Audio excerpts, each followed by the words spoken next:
nós se preparamos para que os irmãos sejam edificados.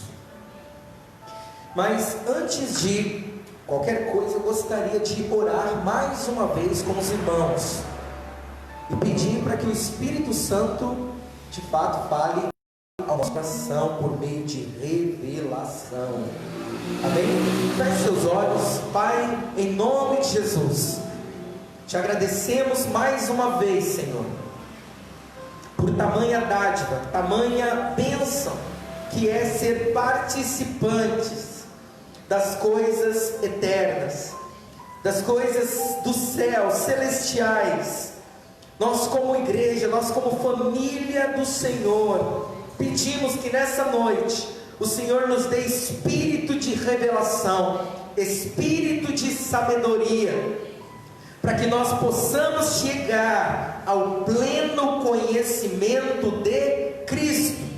Queremos ver Cristo, queremos enxergá-lo cada dia mais, queremos contemplá-lo, Senhor, dia após dia, porque sabemos que nisso somos transformados de glória em glória.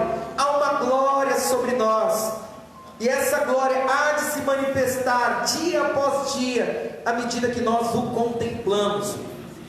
Por isso, Paizinho, te peço que os meus irmãos sejam enriquecidos pela sua palavra, pelas suas promessas, pelo seu Espírito, que nessa noite haja despojo espiritual, por meio de revelação, ó Pai, no nome de Jesus. Amém, meus irmãos? Glória a Deus. Nós, semana passada e retrasada, tem um desafio para os irmãos. Vou fazer uma pergunta aqui. Por 2 domingos nós falamos sobre um tema, ok? E qual foi esse tema, irmãos? 2 domingos nós falamos sobre um tema. Você sabe que há um poder na constância, né? Tudo aquilo que fazemos repetidamente tem um poder. Então nós falamos 2 domingos aqui para enfatizar bem aquilo que nós cremos. O que nós falamos 2 domingos consecutivos? A revelação no Espírito.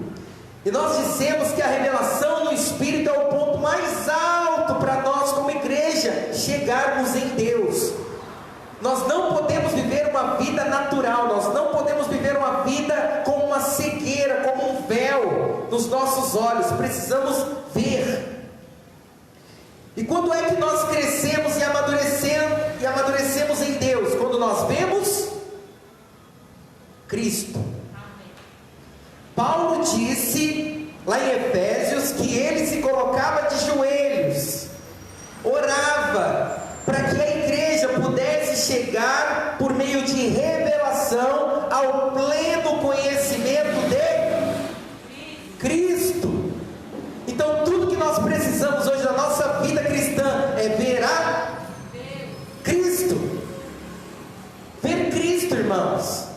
Às vezes nós ouvimos muitas fórmulas, ouvimos muitos métodos, como ser um filho de Deus abençoado, como ser um cristão frutífero, mas tudo na nossa vida depende de quando nós vemos a Cristo, ok?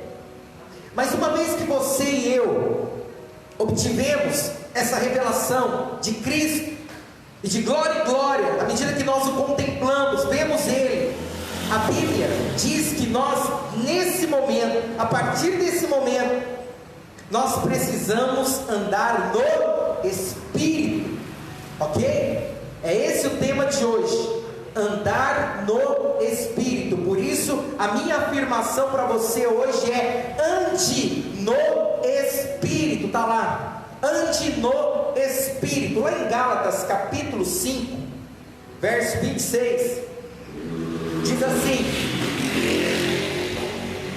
apesar da pandemia, o movimento está alto, hein? Eu acho que só as igrejas hoje estão com restrição, porque o resto, né, nós vemos que está muito agitado. Mas lá em Gálatas capítulo 5, diz assim: Se vivemos no Espírito, andemos também no Espírito. A partir do momento que você se torna um ser espiritual em Cristo, agora você já não é mais uma pessoa natural, você já não é mais uma pessoa comum, agora você é um homem e mulher espiritual. E a Bíblia diz lá em Gálatas, Paulo dizendo: se vivemos no Espírito, agora nós também temos que andar no Espírito. E Paulo diz mais lá em 1 Coríntios capítulo 5, ele diz assim: visto que andamos por fé. Andar por fé, irmãos, é andar no Espírito, ok?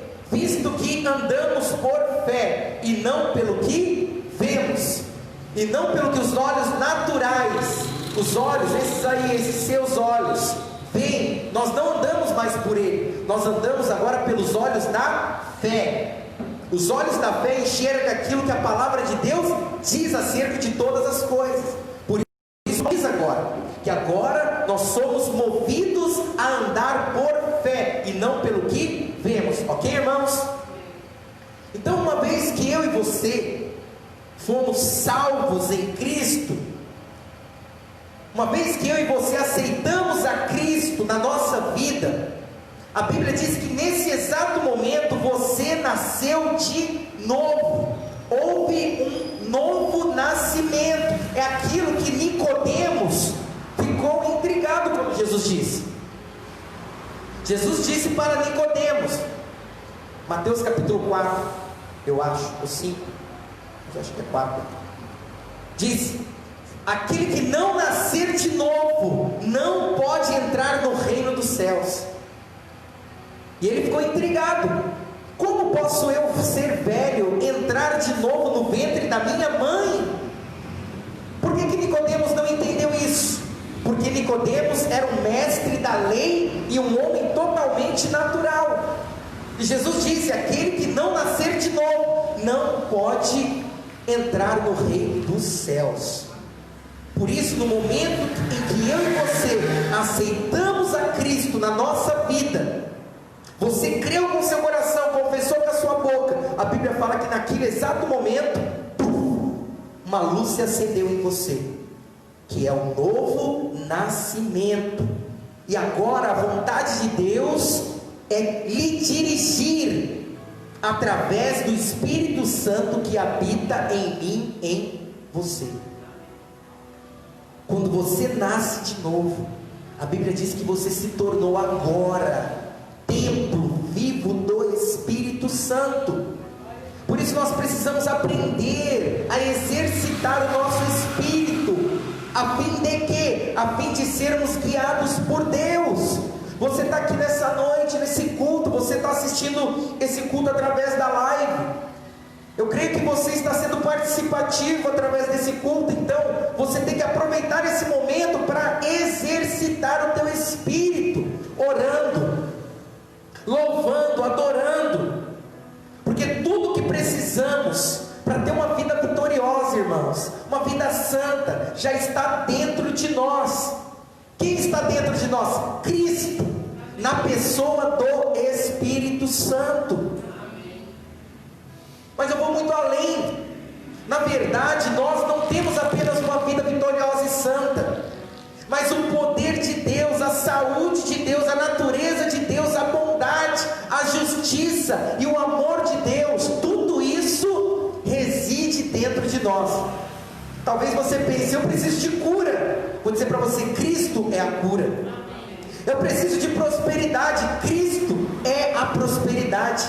Todas as coisas que você precisa entender que está numa pessoa, está em Cristo, na pessoa do Espírito Santo que reside em você.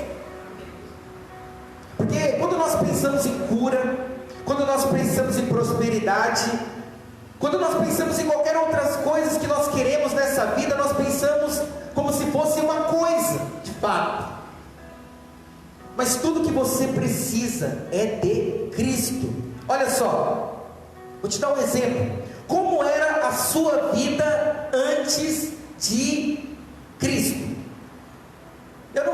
sua, mas a minha era ruim. A minha era ruim.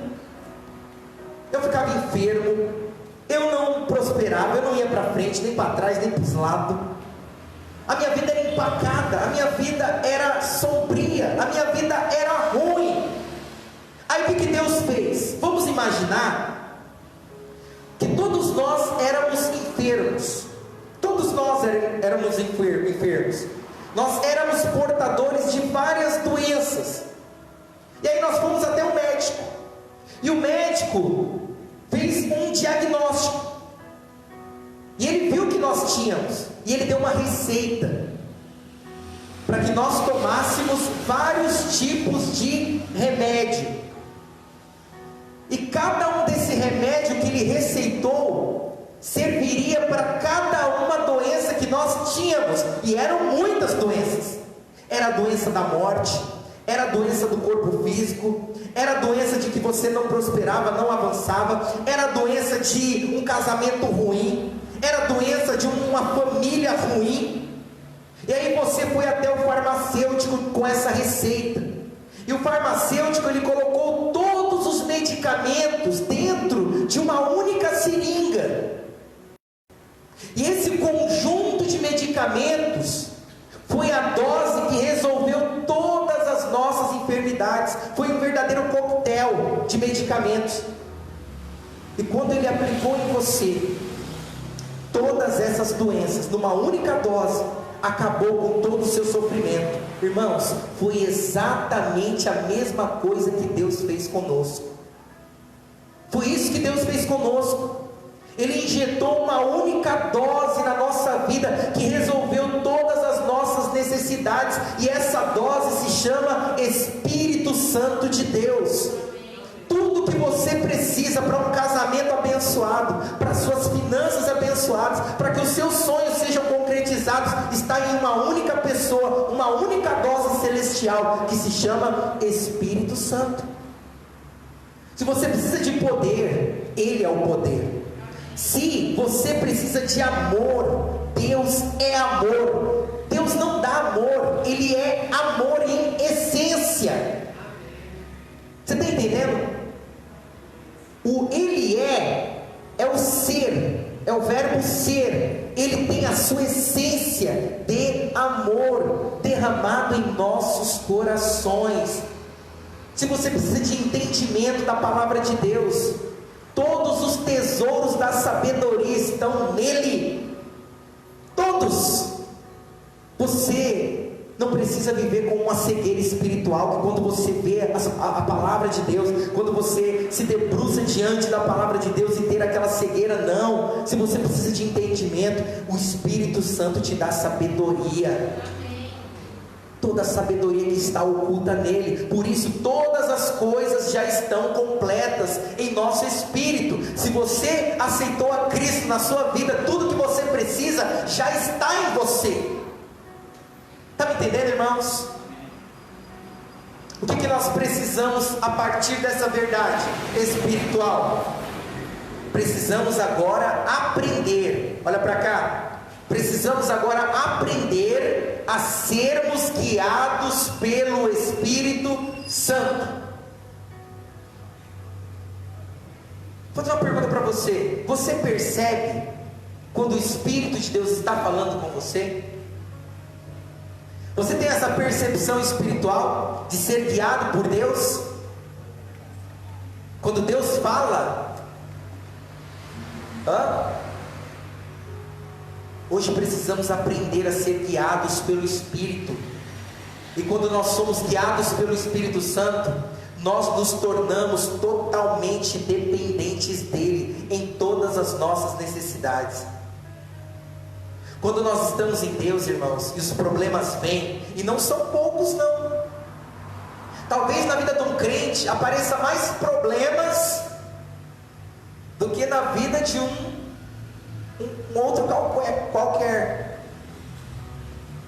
Mas qual é a vantagem de nós sermos filhos de Deus e passarmos por problemas? Qual é a nossa vantagem? É que nós temos agora a possibilidade de ouvirmos a Deus e fazer com que nenhuma circunstância ou adversidade possa nos parar. Jesus diz que as portas do inferno não vão prevalecer contra a igreja. Quando Jesus disse isso, eu imagino quando você está querendo forçar uma porta. Já forçou uma porta? Já forçou uma porta? E a pessoa do outro lado está empurrando, querendo fechar para você, não quer deixar você passar? Eu assisti um filme que todo mundo estava fugindo de uma enchente, e a porta ali era o escape. Aí passou todo mundo, sobrou o último. E aí o último foi e fechou a porta dele, ele ficou empurrando, e a água vindo, e o desespero. Já sentiu nessa situação? Encurralado? Jesus disse que as portas do inferno não vão prevalecer quando você estiver avançando, andando, olhando para o alvo, diante da bênção. As portas do inferno não vão impedir você de ultrapassar, de avançar, de chegar. Aleluia! Essa é a vantagem de sermos de Deus. Nós temos o Espírito e agora nós podemos ouvir dele. Isso mostra a nossa dependência. E qual que é o desafio de Deus para nós hoje, irmãos? Que andemos no Espírito pela fé. A fé é a base para andarmos no Espírito, ok? Por quê? Porque para andarmos no Espírito, precisamos seguir o trilho da fé. Não há maneiras de você dizer que anda no Espírito, mas não tem fé. Qual foi o primeiro pecado do homem, irmãos? Desobediência. Vou dizer para você, o primeiro pecado do homem não foi desobediência. Muitos não sabem disso. Exatamente. O primeiro pecado do homem, quando eu digo homem, estou dizendo exatamente o gênero masculino, porque o primeiro a pecar, ou a primeira a pecar, foi Eva. E aqui eu não estou depositando culpa nas mulheres, pelo amor de Deus, é um fato bíblico. Foi a incredulidade, e a incredulidade, irmãos, é a mãe de todos os outros pecados. Todo pecado tem a sua origem, a incredulidade. Quando a palavra de Deus diz algo, não faça, não ande, não viva dessa forma, e o homem não ouve a Deus. Isso está mostrando que ele é desobediente também. Mas a primeira característica que ele demonstra é incredulidade. Por quê? Lá em Gênesis, que é o início, da criação, a incredulidade já era percebida quando Deus disse para Adão e Eva. O que Deus disse? Se comeres do fruto da árvore do conhecimento do bem e do mal, o que ia acontecer, irmãos? Eles iam morrer. Então Deus criou aqui uma restrição. Deus disse algo, a palavra de Deus disse algo, mas aí a Bíblia diz que o diabo veio e desmentiu a Deus. O que o diabo disse? É certo que vocês não vão morrer. E aí o que aconteceu? Eva preferiu acreditar no diabo do que acreditar em Deus. Deus disse algo, e Deus está dizendo algo até nos dias de hoje na sua palavra. Deus diz em sua palavra que o pecado, o salário do pecado é a morte, mas o homem não crê nisso. É desobediência? É, mas por quê? Porque não crê nessa palavra. Então, diante de nós, sempre, não tem meio termo, sempre haverá duas afirmações. Primeira afirmação, que eu creio, sempre é a palavra de Deus. Sempre primeiro é a palavra de Deus, porque Deus não dá espaço para o diabo nas nossas vidas, para que o diabo fale primeiro. Deus sempre se antecipa, dizendo: não faça, não ande, não viva, não seja incrédulo. E o diabo vem e desmente tudo que Deus diz. E aí você está diante de um dilema: em quem você vai crer? Diante dessa verdade, a pergunta é: qual você escolhe? A palavra de Deus ou a palavra do diabo? Em quem que nós vamos crer? E nós vemos claramente que Eva duvidou da palavra de Deus, e aqui começou o problema da carne. O homem no início andava no Espírito, tinha comunhão com Deus, mas a partir do momento que ele foi incrédulo, houve um problema na carne do homem, que é sinônimo de incredulidade. Os que andam na carne, você logo percebe. Por quê? Porque eles são incrédulos. Você prega a palavra, eles são indiferentes.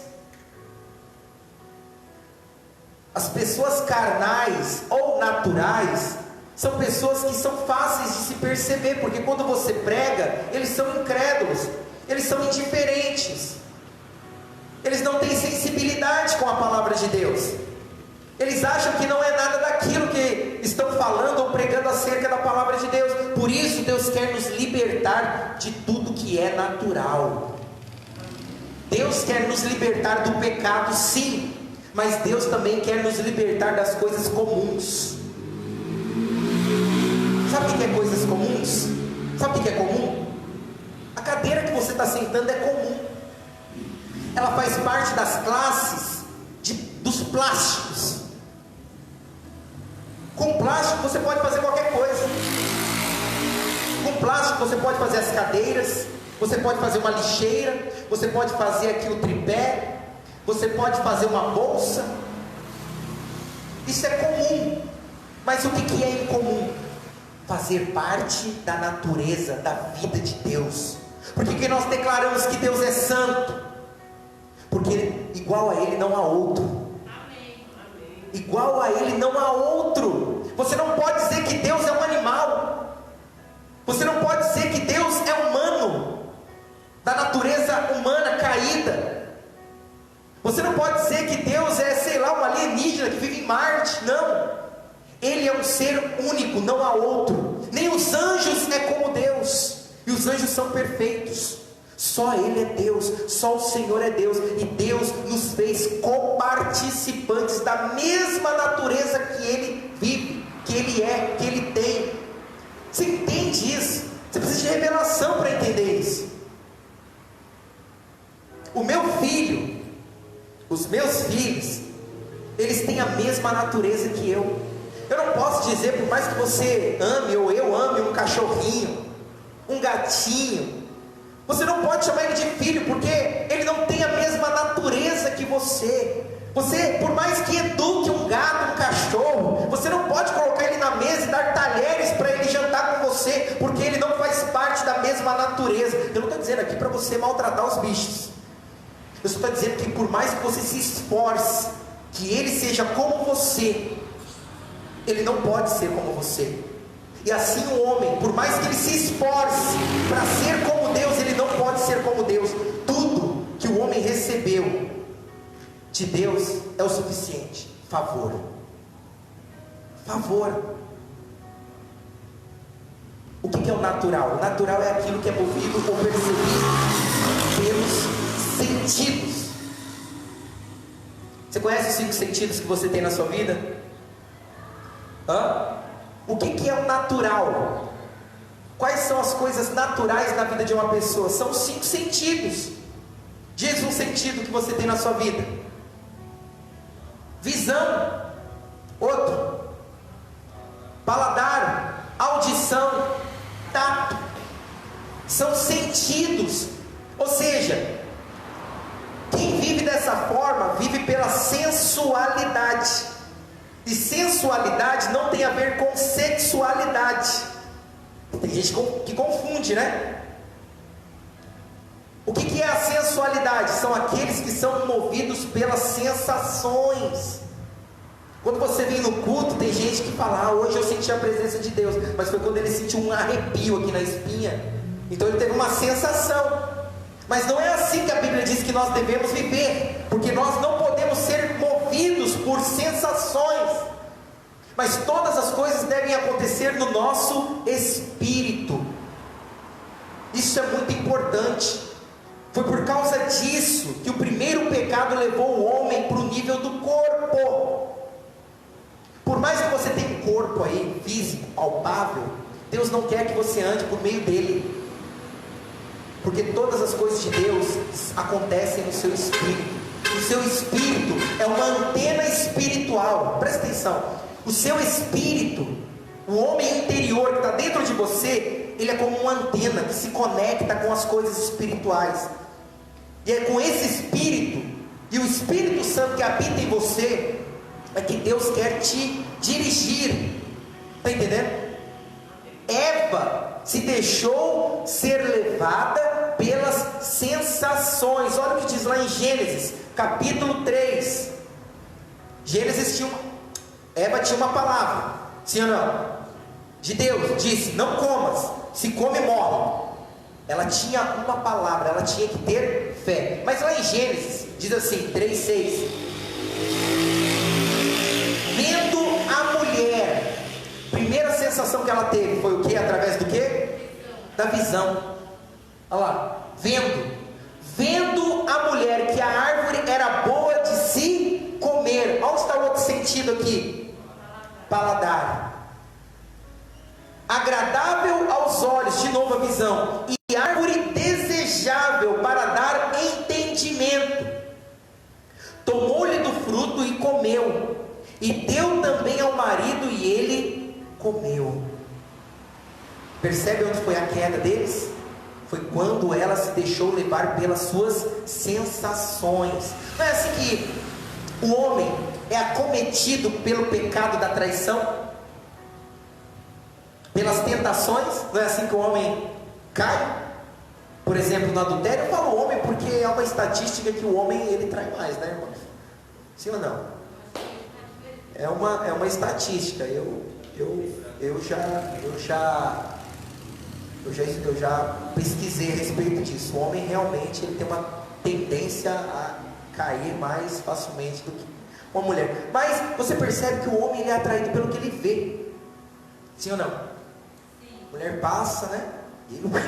Aí o diabo joga uma seta inflamada na mente dele.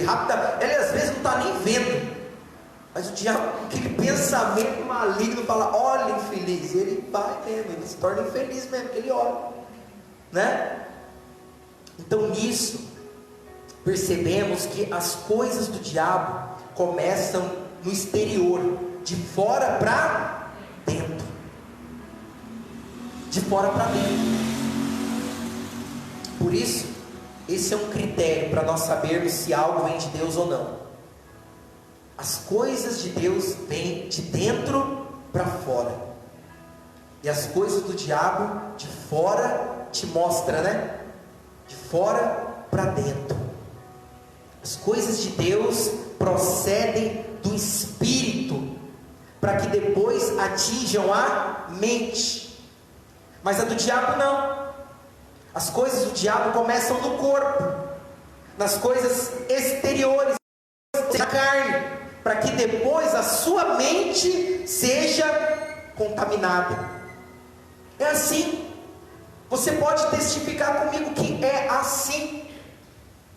O homem, ele está lá vivendo a sua vida, vem um pensamento: olha que mulher bonita. Ele olha. E se ele está um pouco mais perto, a mulher é cheirosa, aí o olfato dele fica aguçado. Não é isso? A mulher, em contrapartida, se tem um casamento ruim, aparece um Dom Juan, né? E fala alguma coisa, né? Aí vem aquele pensamento. Qual o pensamento que vem muitas vezes? Quando o casamento está ruim, chega um cara que faz tudo aquilo que o marido dela não faz: elogiar, observar. Os pensamentos dela vêm e falam: meu marido não é assim. Por quê? Porque todas as coisas vêm de fora para dentro. Visão, olfato, audição. O diabo age ou ele tem o aliado das sensações. Então nós percebemos que depois da queda, o homem começou a andar nas sensações do corpo. E assim, para andar no Espírito Santo, precisamos reverter esse caminho. radicalmente, precisamos ser radicais e andar no nível do sobrenatural, em disciplina, em sujeição ao corpo. Eu expliquei para você o que é o natural, mas o que é o sobrenatural? O que é o sobrenatural? O mundo não vive o sobrenatural, o mundo vive o natural. O mundo vive de acordo com o que ele vê, com o que ele sente. Um homem só diz que ele é próspero, um homem natural só diz que ele é próspero quando ele tem dinheiro no bolso. Depois que ele teve dinheiro no bolso, ele diz: eu sou próspero. O homem espiritual não. Ele já declara antes mesmo de acontecer: eu sou próspero, eu sou rico em Deus, eu tenho todas as coisas no Senhor, eu já sou abençoado, eu já herdei todas as promessas do Senhor, a terra é minha, a casa é minha, o carro é meu, o emprego é meu, todas as coisas já foram me conferidas, tenho tudo nele. O sobrenatural é o espiritual. O mundo natural diz: a pandemia vai matar milhões. O homem espiritual diz: Deus vai livrar milhões, Deus vai livrar milhões da morte. O homem natural está fazendo uns cálculos dizendo que haverá um grande recesso na economia e muitos vão passar fome. A igreja está dizendo: eu não estou em crise, eu estou em Cristo. Nada vai me faltar, nenhuma praga vai chegar na minha casa, nenhum mal vai suceder aos meus filhos, esposo e marido. Eu tenho todas as coisas no Senhor. Então nós precisamos entender que o corpo tornou-se aliado do diabo. A Bíblia diz, irmãos, que nós fomos salvos no passado, ok? Nós fomos salvos no passado, estamos sendo salvos no presente e seremos salvos no futuro.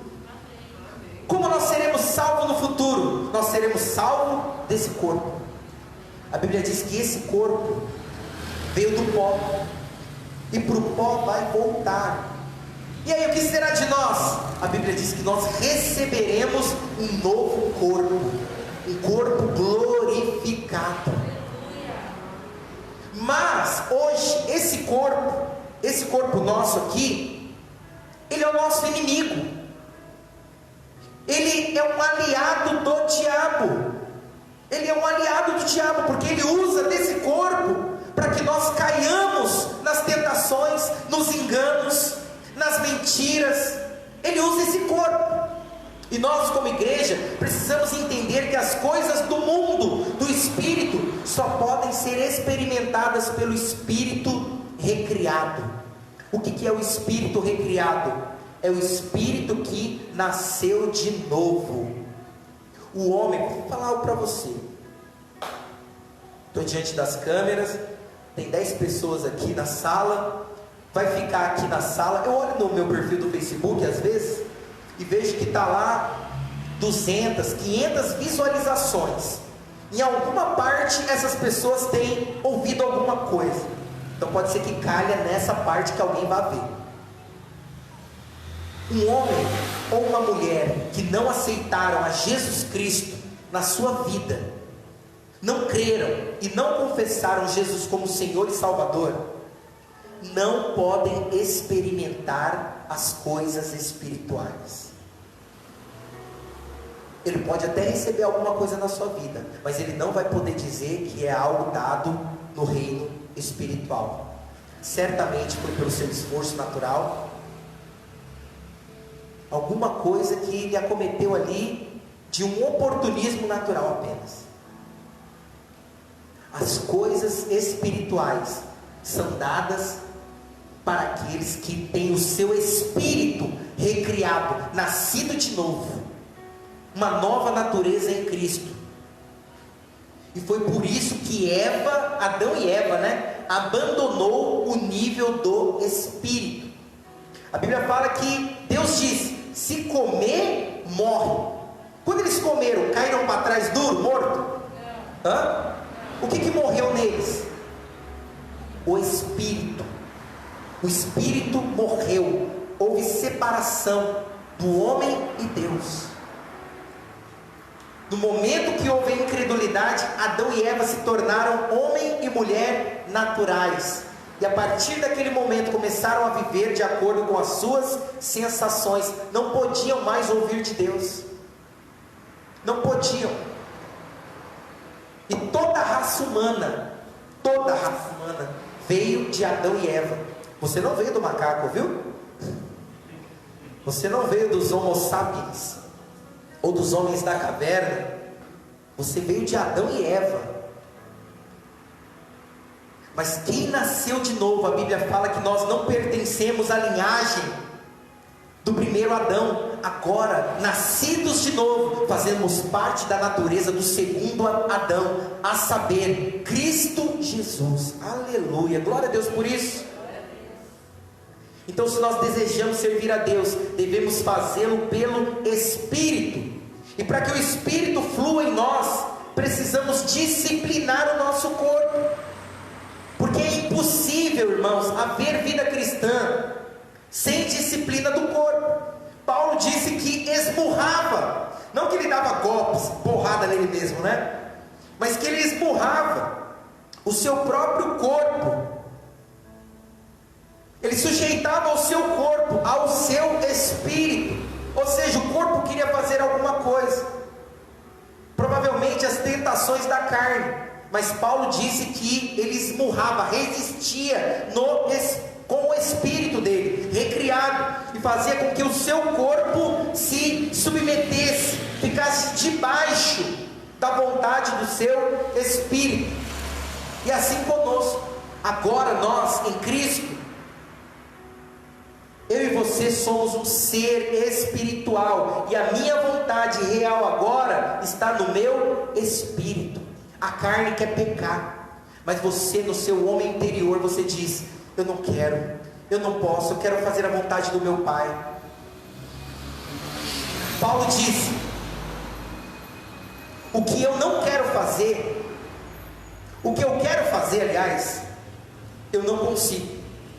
O que eu quero fazer eu não consigo, mas o que eu não quero, quando eu já fui ver, já caiu a casa.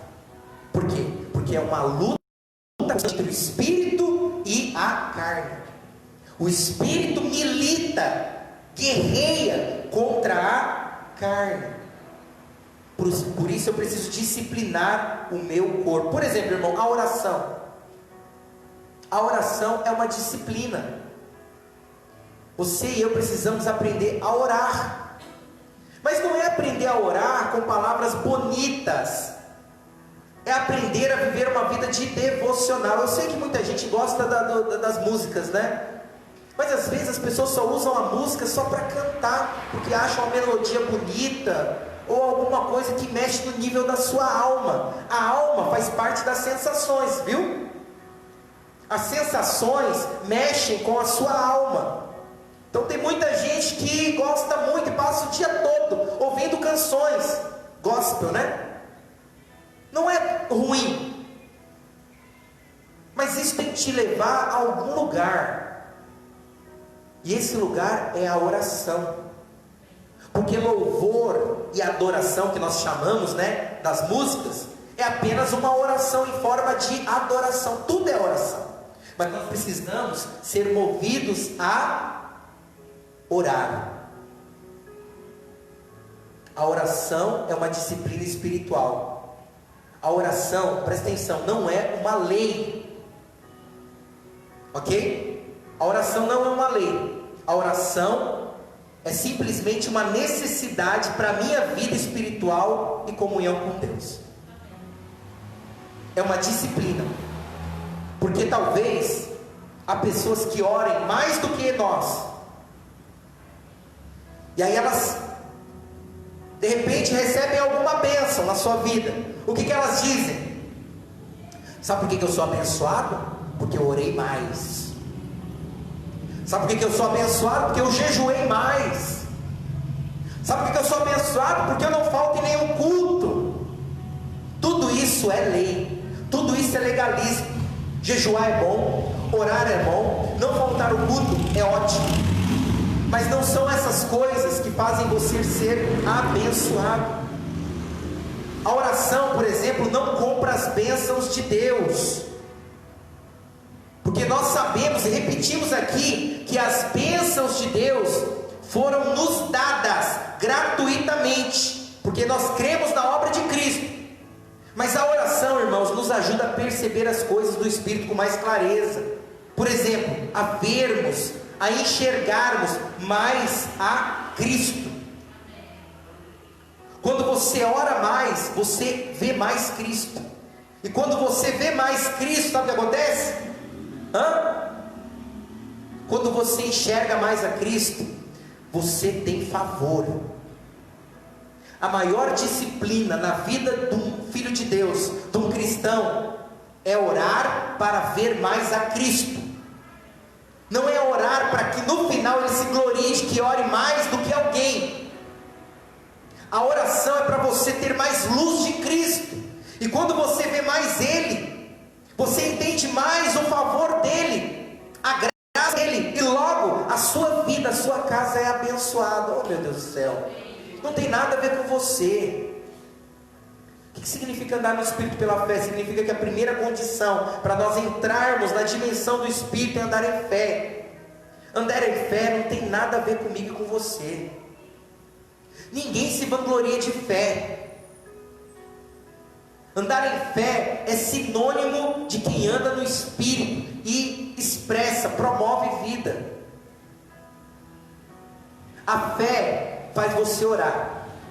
E quando você ora, você vê mais a Cristo. E no final, você é abençoado.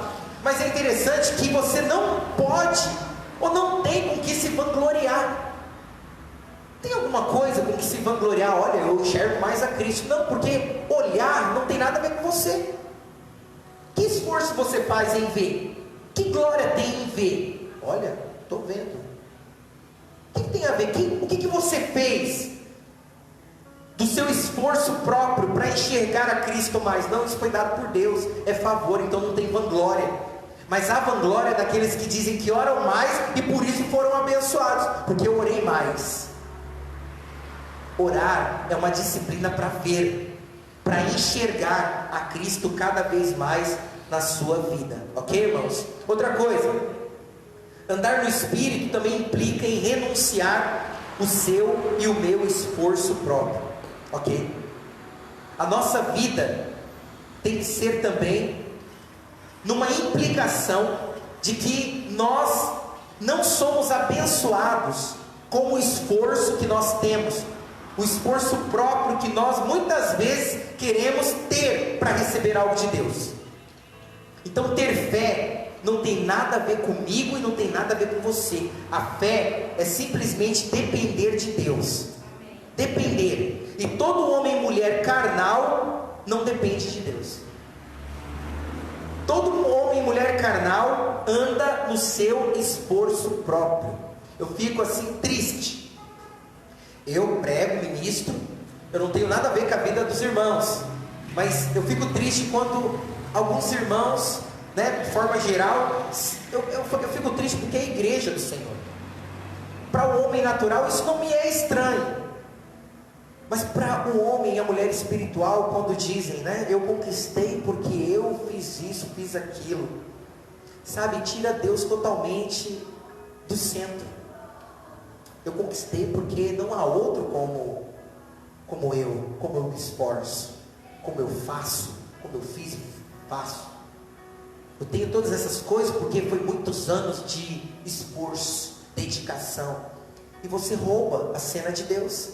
Você rouba a glória de Deus quando você diz que todas as coisas foram te dadas pelo seu próprio esforço. E se nós andamos por fé, nós precisamos entronizar Deus em todas essas coisas. Como que você exerce fé? A principal característica da fé, irmãos, é o descanso. Eu não quero aqui acusar ninguém, eu não quero aqui expor ninguém, tanto presente ou quanto online, mas pessoas que não descansam, ou não vivem descansadas nas promessas de Deus, são pessoas que não têm fé. Se você conhece pessoas, ou até mesmo você é uma pessoa que quando você deita à noite, você não consegue dormir, preocupado com o que vai acontecer amanhã, com o que vai acontecer daqui a um mês, é porque você não tem fé. Por isso todo descanso é removido, ou não se manifesta na minha e na sua vida. Lá em Hebreus capítulo 4 diz assim: nós porém que cremos. Quem é o que crê? O que tem fé. Nós porém que cremos, entramos no descanso. Os que andam no Espírito, andam no descanso.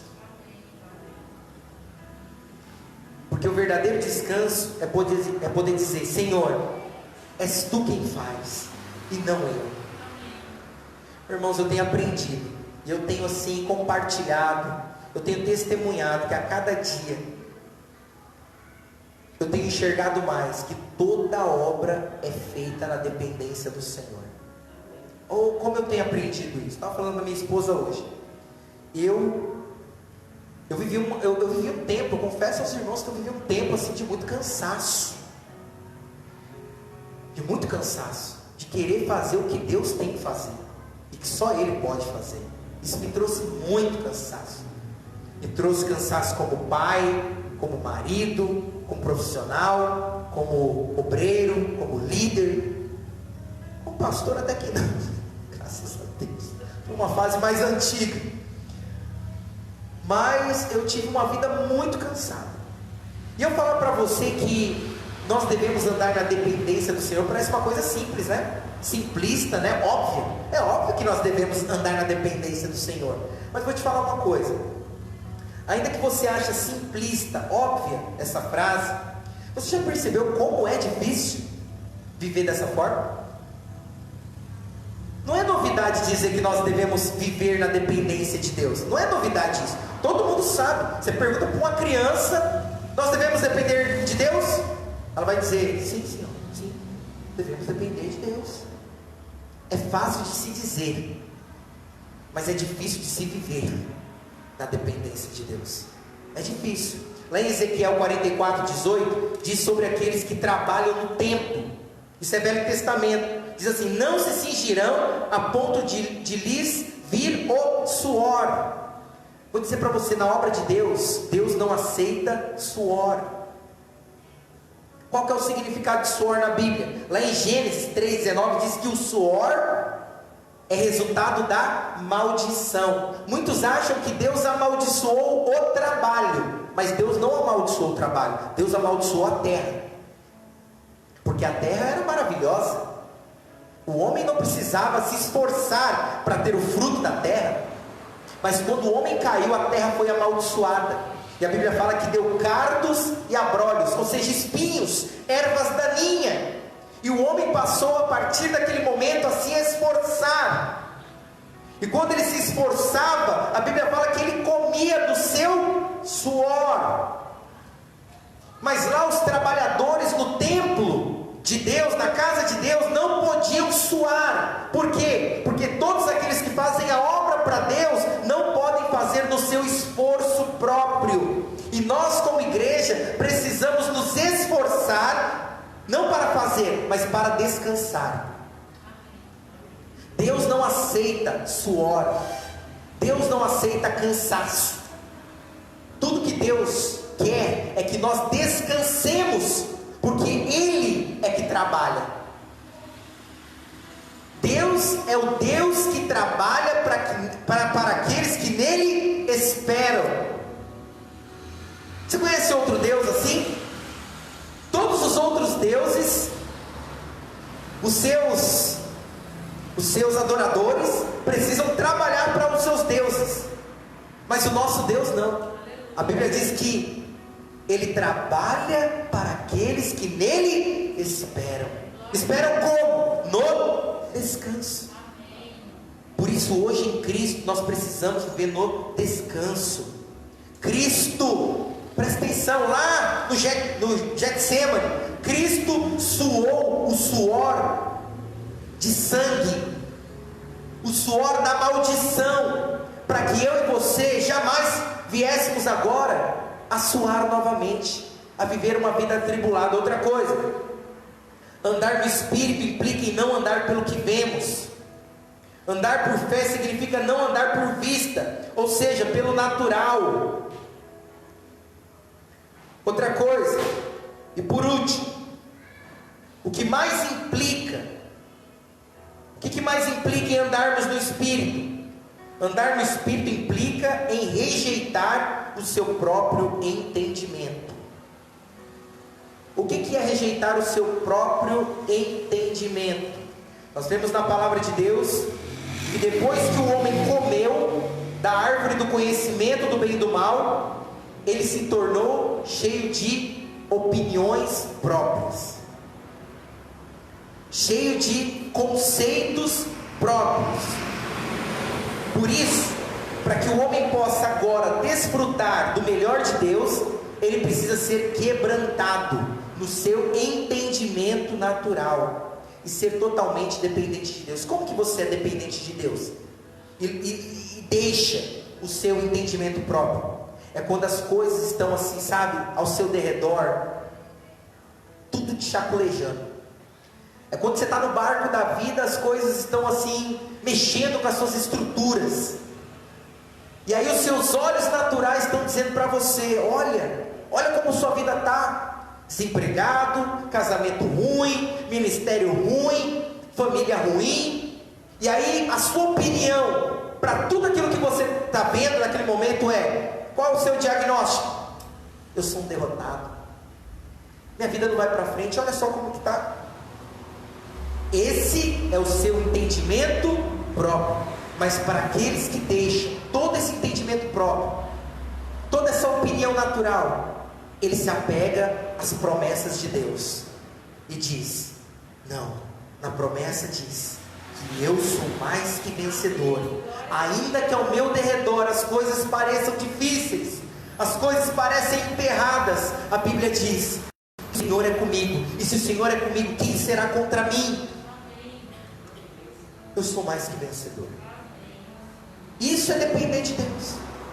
Isso é rejeitar o entendimento próprio. Outro exemplo na Bíblia de entendimento próprio foi quando Deus chamou Abraão e disse para Abraão: você será pai de multidões. Pai de multidões. Mas o que era o natural? O natural era que Abraão era muito velho. Sara, velha também, parecia um maracujá seco. Estou brincando, Sara diz a Bíblia que era bonita. É uma coisa assim também interessante, porque era velha, centenária praticamente. Mas a Bíblia fala que os homens olhavam para ela e queriam ela. Mas era velha. E velha no sentido de que os filhos agora já era uma impossibilidade. E Deus disse para Abraão: você vai ter um filho de Sara. E os anos foram se passando, era um teste para Abraão. Só que a Bíblia fala que Abraão e a sua esposa Sara, além de ser velhos, também não podiam ter filhos. Aí Abraão resolveu com Sara fazer o seguinte: no seu entendimento próprio, vamos dar uma ajudinha para Deus, porque nós somos velhos. Deus falou que nós teremos um filho, mas talvez falta aí uma ajudinha nossa. E aí Sara deu uma sugestão, olha só, a mulher sugerindo também. Oh, meu pai. A mulher disse para o seu marido: olha, eu tenho uma serva em casa, pega ela essa noite, e aí você vai ter um filho com ela, e quando ela tiver esse filho, eu pego esse filho para mim. Era a vontade de Deus assim? A vontade de Deus é que o filho nascesse de quem, irmãos? Da impossibilidade humana. Porque não tem glória de Deus quando um homem velho tem uma boa ideia e ele resolve fazer tudo ao contrário que Deus falou. Ele esperava que Abraão e Sara apenas crescem no Deus do impossível. Aí o filho de Abraão nasceu com a serva, que se chamou Ismael, que simboliza a ação da carne. Ismael simboliza a carne. Isaac aponta para Cristo, o filho da promessa. Mas Ismael, que é o pai dos árabes, você sabia disso? Ismael, ele é o fundador da Arábia, de toda a Arábia. Ele é o fundador da Arábia. Ele é o pai dos árabes. O muçulmano, ele diz que veio de Ismael. Por isso que ele reivindica a bênção de Abraão. O islamismo reivindica a bênção de Abraão. Os judeus reivindicam a bênção de Abraão, porque Abraão teve 2 filhos, Isaac de Sara e Ismael. Mas Ismael foi gerado no entendimento próprio de Abraão e Sara. Vou te dizer algo: o Senhor não aceita isso. Não tente dar ajudinhas para Deus. Ah, porque eu acho. Ah, porque eu penso que tem que ser assim. Isso se chama presunção, irmãos. Isso tem nome. Isso não agrada a Deus. Nós vemos Saul, para encerrar. Saul foi um homem reprovado por Deus. Reprovado. Deus disse para Saul: vá contra os amalequitas, destrua todo mundo, animais, velhos, homens, mulheres, crianças. Deus disse para destruir tudo. Mas Saul olhou para uns gado bonito, umas ovelhas gordas, e aí ele teve uma ideia, ele teve uma opinião própria. Deus disse o quê? Mata o quê? Todo mundo, destrói todo mundo. Mas ele quis poupar o rei e os animais e as coisas que no seu conceito natural eram valiosas, e quis ofertar para Deus. Ofertar é bom ou é ruim, irmãos? É bom, mas se for feito na carne, Deus rejeita. Olha só como é que é interessante. Até a sua oferta, se é feita na carne, Deus rejeita. E é por isso que você e eu conhecemos a expressão: é melhor obedecer do que sacrificar. Obedecer aqui é obedecer por meio de fé. Obedecer aqui não é se vangloriar porque você é mais santo do que outro em obediência. Não, a obediência aqui é se Deus disse, creia. Vamos ficar de pé?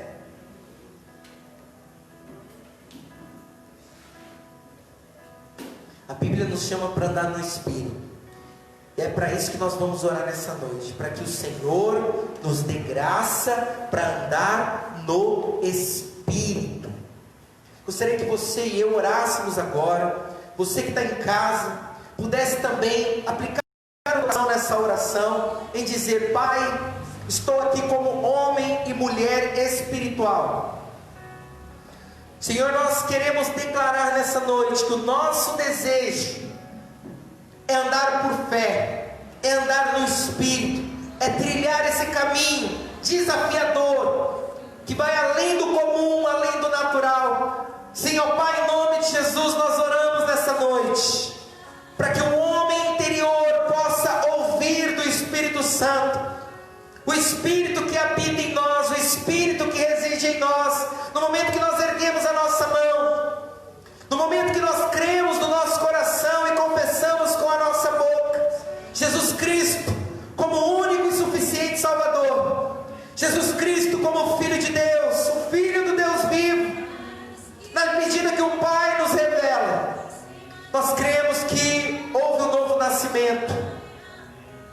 Nesse momento o nosso espírito ele foi recriado, nós fomos tomados de volta para Deus, redimidos, resgatados pelo sangue de Jesus. Senhor, nós cremos que nós pertencemos ao Senhor, e a partir de agora nós queremos viver na onda do Espírito, nós queremos ser guiados pelo Espírito Santo, nós queremos ter sensibilidade, um coração sensível, ó Pai, em ouvir a Tua voz, aonde quer que estejamos, queremos ouvir, seja qual for a decisão que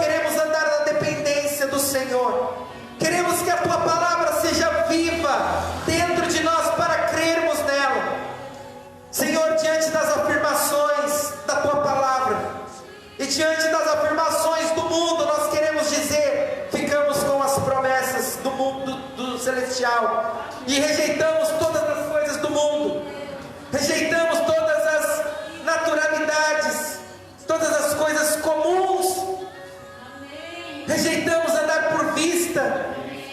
Queremos declarar, Senhor, que a nossa fé está aplicada nas afirmações das suas promessas e da sua palavra. Ó Deus, nos dê sabedoria, nos dê nesses dias, Senhor, espírito de revelação, para que os nossos olhos vejam cada dia mais a Cristo, e rejeitemos, Senhor, as confusões na nossa mente, rejeitamos toda palavra confusa na nossa mente, para que possamos ter a clareza espiritual diante de nós. Guia-nos, Senhor, toda a verdade. Guia os meus irmãos. Livra o Senhor de todos os laços naturais, comuns, mundanos. Livra o Senhor da apatia espiritual. Livra o Senhor da apatia que a carne proporciona, fazendo com que a fé venha a esmorecer. Oh Deus, eu oro, Senhor, para que a vida dos meus irmãos seja de uma crescente sobrenatural, que desperte no coração de cada um deles o desejo de ouvir mais do Senhor, de orar mais ao Senhor, de aplicar as disciplinas espirituais que o Senhor deseja, para que vejamos mais Cristo Jesus em todas as coisas, no nome de Jesus. Quero também novamente dizer que quarta-feira nós estaremos mais uma vez orando, mais uma vez compartilhando a palavra de Deus. Se você tem a possibilidade, eu aguardo você nessa quarta-feira. Mas eu quero despedir você também. Se você puder erguer a sua mão direita, eu quero abençoar a sua vida, a sua casa, a sua semana.